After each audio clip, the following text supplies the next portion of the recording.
Assalamualaikum warahmatullahi wabarakatuh. Alhamdulillah, assalatu wassalamu ala rasulillah wa ala alihi wa ashabihi wa mawala. Amma ba'du. Saudara-saudaraku muslimin muslimat rahimakumullah. Sekarang sudah hampir bulan Dzulhijjah masuk. Sebentar lagi bulan Dzulhijjah datang. Hari apa, Mas?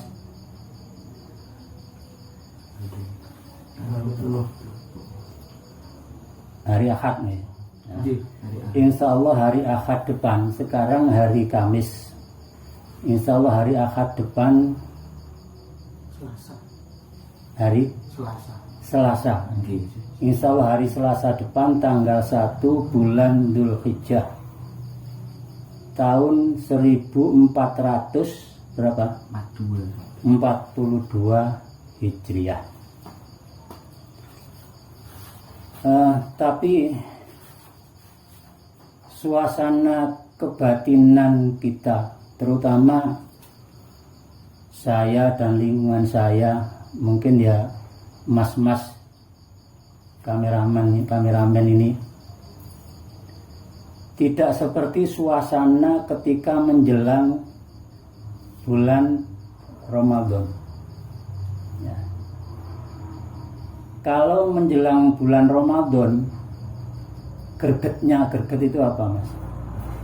Semarak. Mungkin girohnya ya. Girohnya, gregetnya pada waktu menjelang Ramadan dengan menjelang bulan Dzulhijjah itu kok beda yang kita rasakan.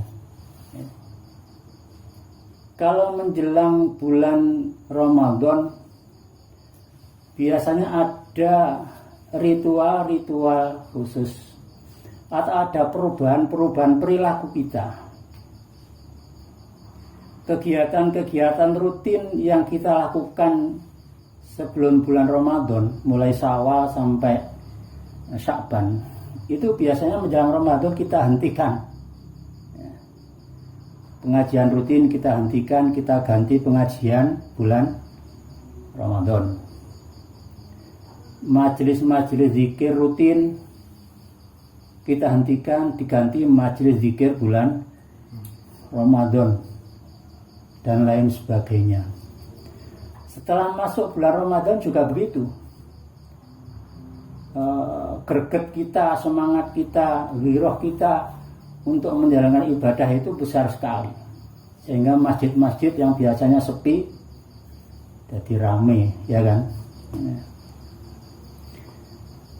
Nanging mengapa menjelang bulan Dzulhijjah tidak seperti itu? Padahal Rasulullah Shallallahu Alaihi Wasallam mengatakan amal-amal soleh pada 10 hari pertama bulan Dzulhijjah itu sangat dicintai oleh Allah Subhanahu Wa Taala, melebihi amal-amal soleh yang dilakukan di luar 10 hari pertama bulan Dzulhijjah. Ada hadis di kitab Riyadhus Shalihin riwayat Imam Bukhari dari Ibnu Abbas radhiyallahu anhu. Rasulullah shallallahu alaihi wasallam bersabda, "Ma min ayyamin," tidak ada hari, al-amalu sholihu fiha, yang amal soleh di dalamnya, ahabbu ilallahi, lebih dicintai oleh Allah, min hadil ayami, daripada hari-hari ini, yaitu 10 hari pertama bulan Dzulhijjah. Sahabat bertanya, "Ya Rasulullah, wala jihad fisabilillah, apakah tidak bisa ditandingi dengan jihad fisabilillah?" Rasulullah menjawab, wala jihad fisabilillah, juga tidak bisa ditandingi keutamaan jihad fisabilillah. Illa rajul, kecuali laki-laki yang keluar jihad fisabilillah dengan jiwa dan hartanya, kemudian tidak kembali lagi ke rumah, artinya hartanya dirampas musuh, nyawanya juga begitu dirampas musuh menjadi mati syahid. Jadi jelas dengan hadis ini sangat 10 hari pertama bulan Dzulhijjah itu nilai amal di dalamnya sangat tinggi. Tapi apresiasi kita terhadap itu masih kalah dengan bulan Ramadan. Ya. Jadi 10 hari awal. Bahkan dibanding 10 hari terakhir bulan Ramadan, itu amal masih utama 10 hari pertama bulan Dzulhijjah, kecuali kalau 10 hari terakhir bulan Ramadan itu kita pas waktu itu ada Lailatul Qadar, dan Lailatul Qadar itu tidak bisa ditentukan tanggal berapa, yang jelas 10 hari terakhir bulan Ramadan. Bapak-bapak, ibu-ibu, saudaraku rahimakumullah,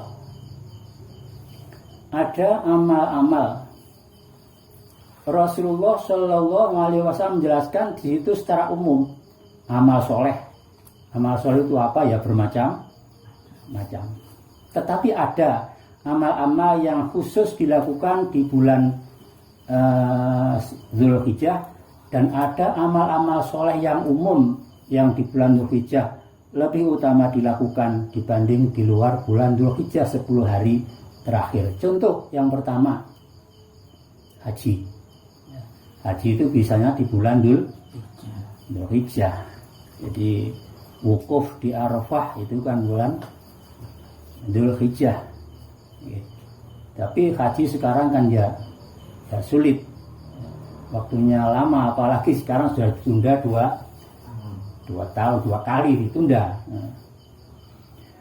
Oleh karena itu ya, kalau kita tidak bisa berangkat ke sana entah alasan apa, ya sebaiknya mengambil nilai-nilai dari haji itu.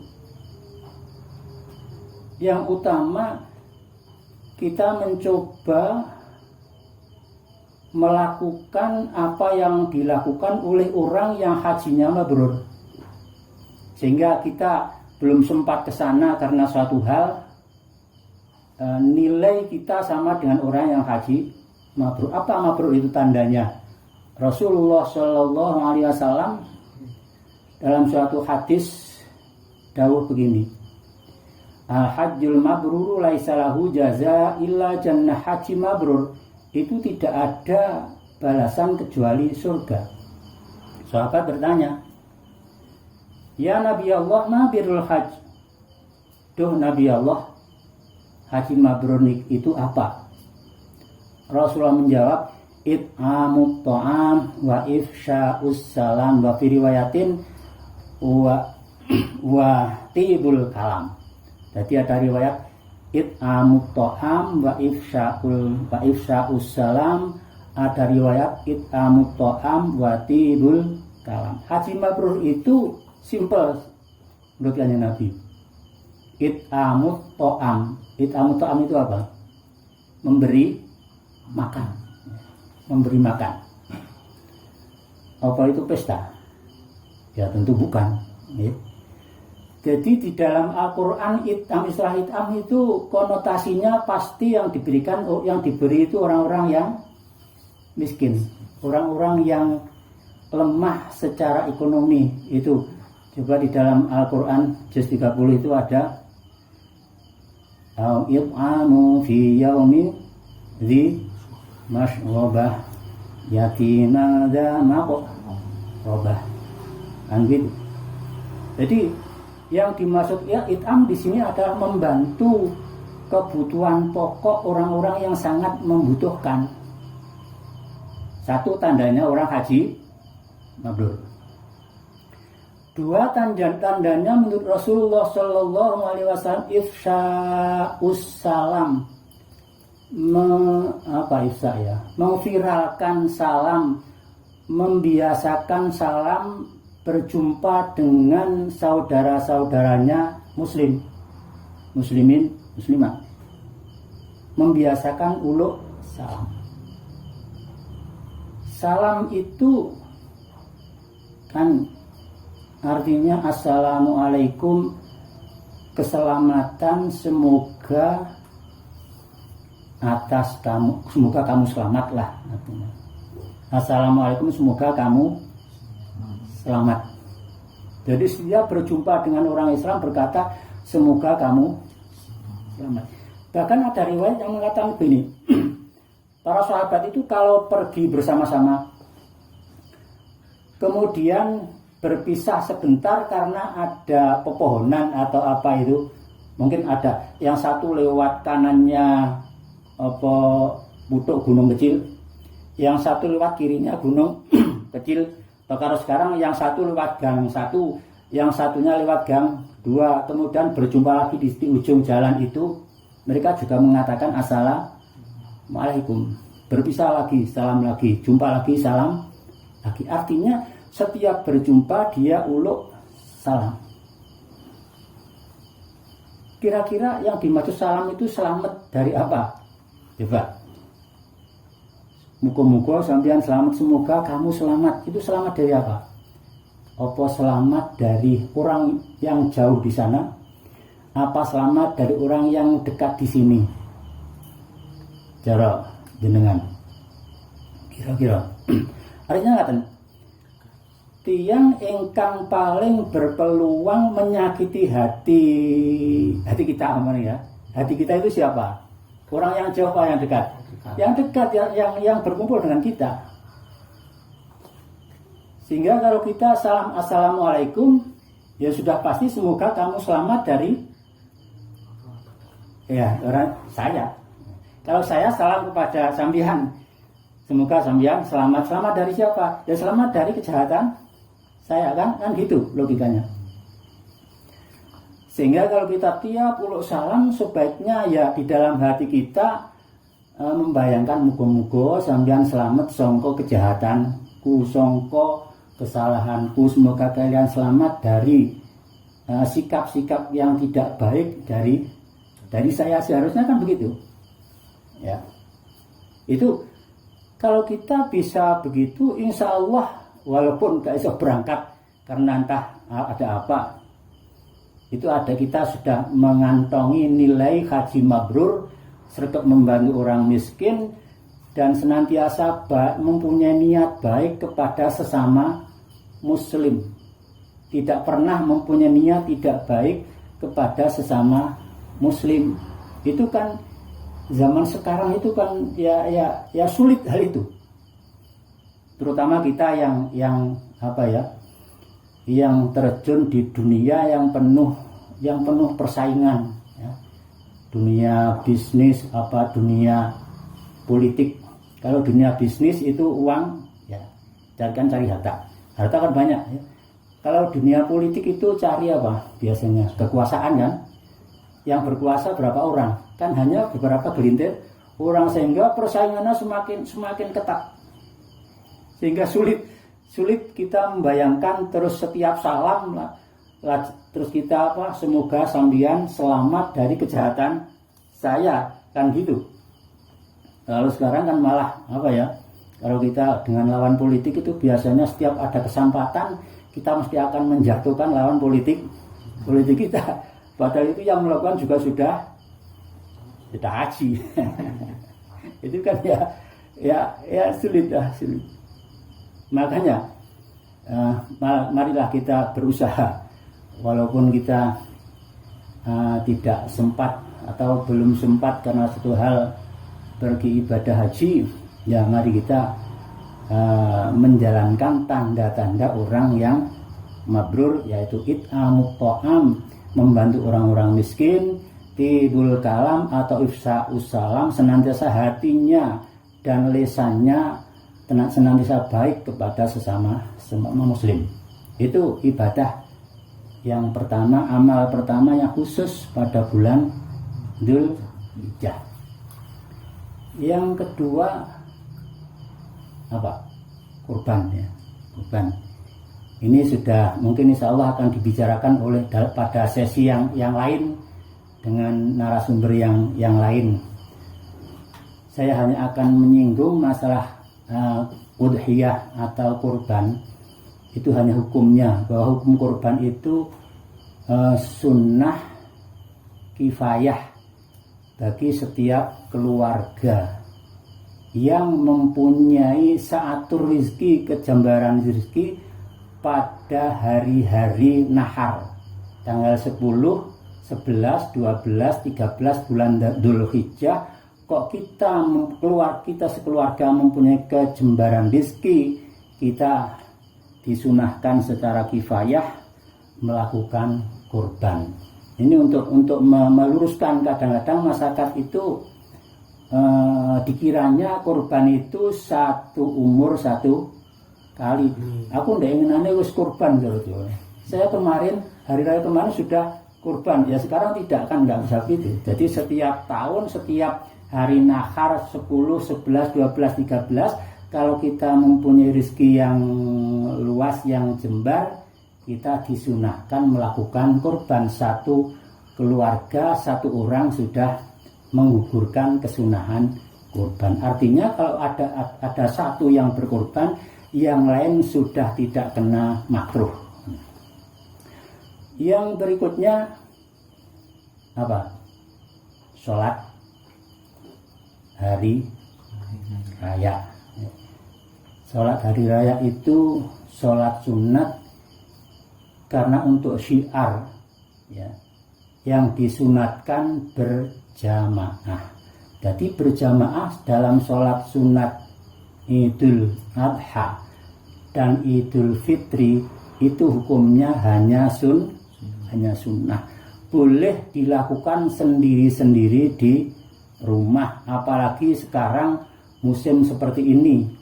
Kalau ternyata umpama di daerah itu satu RT umpamanya statusnya apa, merah apa, di atas merah itu apa?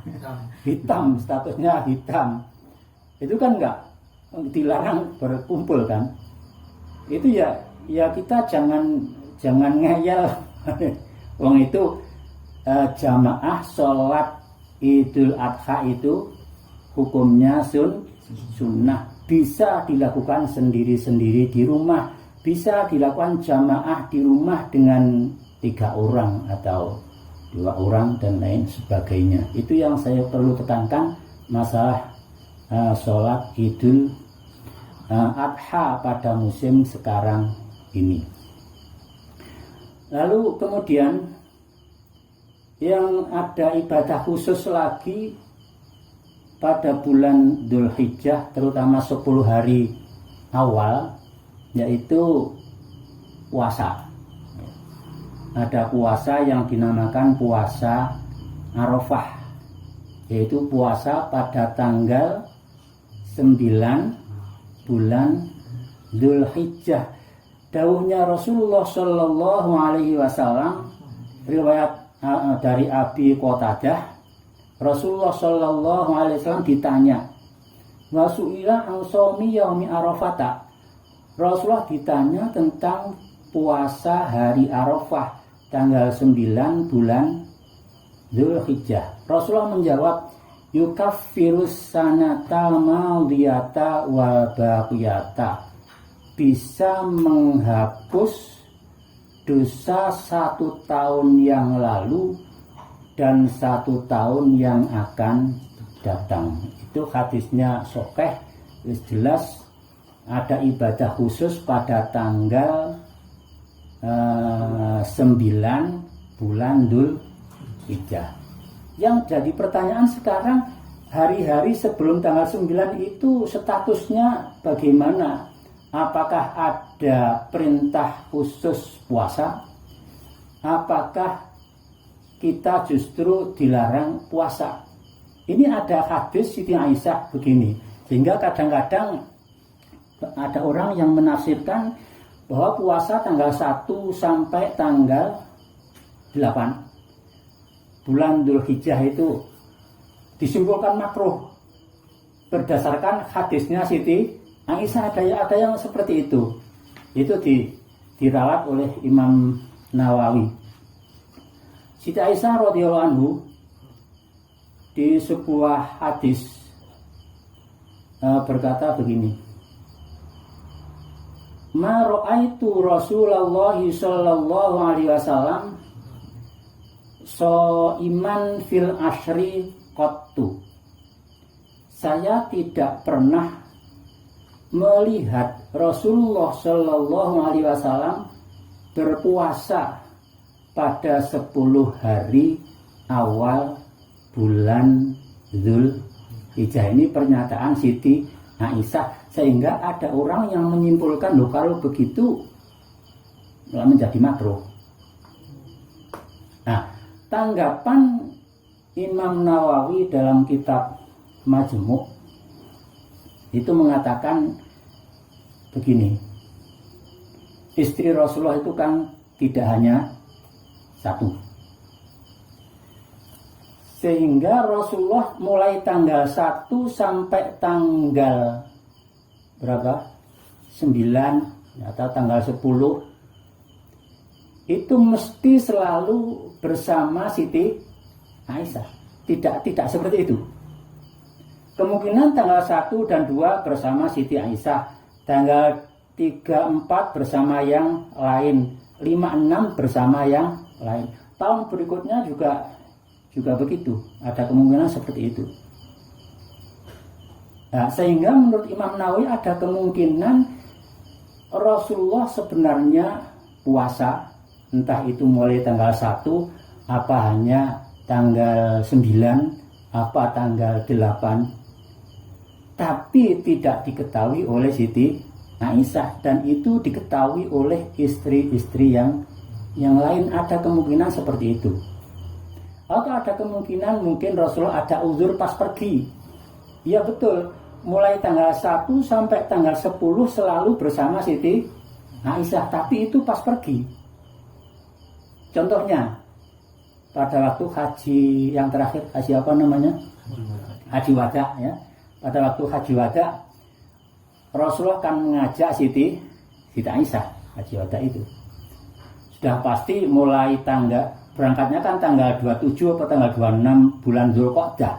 Jadi sampai tanggal 10 selalu bersama Rasulullah Shallallahu Alaihi Wasallam. Betul, waktu itu Siti Aisyah tidak melihat Rasulullah puasa, tapi waktu itu Rasulullah pas musafir, pas pergi, sehingga tidak puasa. Apalagi orang yang sedang ibadah haji kan tanggal 9 bulan Dzulhijjah kan tidak disunahkan puasa kan. Jadi yang disunahkan puasa tanggal 9, tanggal Arafah itu, hari Arafah itu hanya orang-orang yang tidak pas wukuf di Arafah. Kita yang ada di Indonesia disunatkan melakukan puasa. Sehingga dengan demikian Imam Nawawi menyimpulkan ada kemungkinan Rasulullah Shallallahu Alaihi Wasallam itu puasa pada hari-hari itu, entah penuh apakah sebagian, tapi tanpa sepengetahuan Siti Aisyah. Hal itu dikuatkan oleh riwayat Hunaidah bin Khalid. Ada orang namanya Hunaidah bin Khalid. Hunaidah bin Khalid diceritani oleh sebagian istri Rasulullah Shallallahu Alaihi Wasallam. Sebagian istri Rasulullah ada yang berkata begini, karena Rasulullah Shallallahu Alaihi Wasallam yasumu tis'a dzulhijjati wa yauma asyura wa salasata ayamin min kulli syahrin. Rasulullah itu puasa pada tanggal 9 bulan Dzulhijjah. Jadi si istri Rasulullah yang membawa berita kepada Hunaidah pernah melihat Rasulullah puasa pada tanggal 9 Dzulhijjah. Itu yang tidak diketahui oleh Siti Aisyah. Siti Aisyah kan berkata, tidak, saya tidak pernah melihat Rasulullah puasa 10 hari ya, pada 10 hari awal bulan Dzulhijjah. Sehingga kesimpulan Imam Nawawi bahwa kemungkinan Rasulullah pernah puasa pada hari-hari itu, tapi tanpa sepengetahuan Siti Aisyah. Itu mungkin saja terjadi. Oleh karena itu kesimpulan Imam Nawawi mengatakan bahwa puasa mulai tanggal 1 sampai tanggal 8 dan ditambah tanggal 9 bulan Dzulhijjah itu disunahkan, dan ada dasar-dasar hukumnya. Ada dasar yang umum tadi. Dasar yang umum yaitu amal soleh pada hari-hari itu sangat dicintai oleh Allah Subhanahu wa Ta'ala. Sehingga marilah kita bulan-bulan Dzulhijjah ke depan bagaimana biar lebih semarak. Ini bagaimana caranya, perlu kita pikirkan bersama. Ya ben gak kalah karo bulan Ramadan. Menggawe Rasulullah itu amal yang paling dicintai oleh Allah Subhanahu wa Ta'ala, ya amal kebaikan pada 10 hari pertama bulan Dzulhijjah. Bahkan tidak bisa disaingi 10 hari terakhir bulan Ramadan, kecuali pas ada Lailatul Qadar. Demikian yang dapat saya sampaikan, kurang lebihnya mohon maaf. Wallahu muwaffiq ila aqwamit thoriq. Wassalamualaikum warahmatullahi wabarakatuh.